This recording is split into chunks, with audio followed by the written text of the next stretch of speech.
Hello again mga ka-good vibes! May ride na naman kami today. Yung last ride nga namin is sobrang init. So nag-decide kami ngayon na hapon na lang kami mag-ride. At ayan nga, syempre, hindi naman papayag si Renny na umalis kami nang hindi kami magti-TikTok. So ayan nga, past 5 PM na to. So it's time to go na. Hapon na nga pero grabe pa din talaga ang init. So ito na nga, nasa may bandang banay-banay na kami nito. Tapos may napansin ako, may rider na busina ng busina sa amin. So nagtaka kami. Pag stop namin, ayun, sinenyasan lang niya kami na yun daw plate number pala namin is mahuhulog na. Ayan, kaya napatigil muna kami dito. Tapos sakto naman yung tinigilan namin. May nakita si Renny na kawad. Eh di ayun, nagawa ng paraan. At ayan nga, inabot na ulit kami ng dilim sa daan. Dito nga pala kami dumaan sa may bandang puntang Balete. Yung pupuntahan daw namin is mataas na kahoy na. Pero kung dito kami sa Balete dadaan, mas malapit daw dito. Tapos naisipan nga namin saglit na dumaan dito sa Baywalk ng Balete.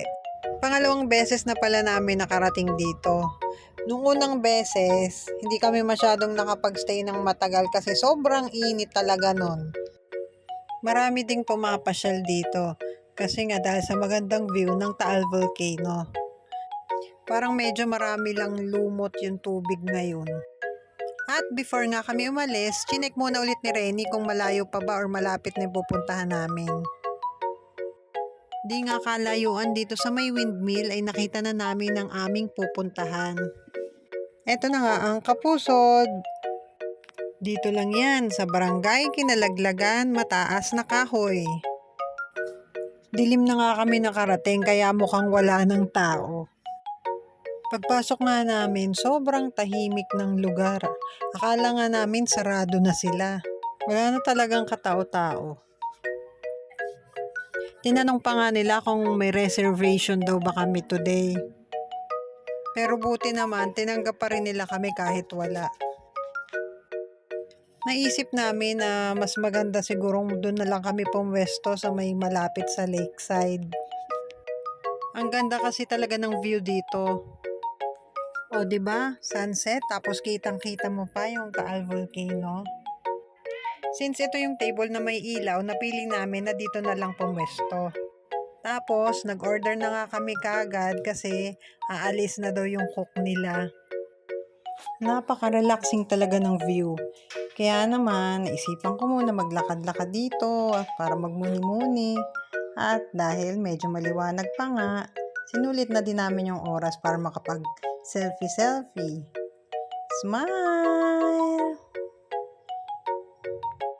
At after nga namin mag-picture-picture, bumalik na ulit kami dun sa table namin. Pero nag-decide kami na dun na lang kami sa loob pumwesto kasi nga gumabi na, medyo madilim na dun sa nauna naming piniling table. So dito na lang kami sa loob. At ito na nga yung order namin na green mango shake. Maya-maya nga, sinerve na din tong order namin. Bali yung mga main course nila pala dito is good for 2 to 4 packs na. So, ito na lang yung pinili namin. Talaga namang panalong-panalo ka dito. Hindi tinipid lalo na sa lasa. Ito talaga ang nai-enjoy ko pag nagbablog kaming mag-asawa. Paano namang hindi? Ikita nyo naman naging extra sweet na naman ang aking asawa. Ay kung sa tunay na buhay, kami naman talaga kanya-kanyang sandok lang. Magaling pa yata araw-araw mag-vlog pagkakain para everyday sweet. Ano nga ikaw? Eh siya, kain na nga tayo at talaga namang ako'y gutom na. Kami na lang pala yung tao dyan ng mga oras na yan. O, diba? Parang pinasarado yung buong restaurant para lang sa date namin.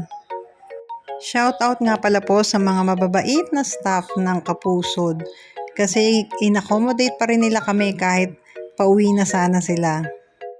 Eto nga pala daw Kapusod, puntahan talaga, lalong-lalo na ng mga riders. Usually daw, grupo talaga yung nagpupunta dito para mag-breakfast ride. Wala talaga akong masabi kundi ang sarap ng food nila, panalo.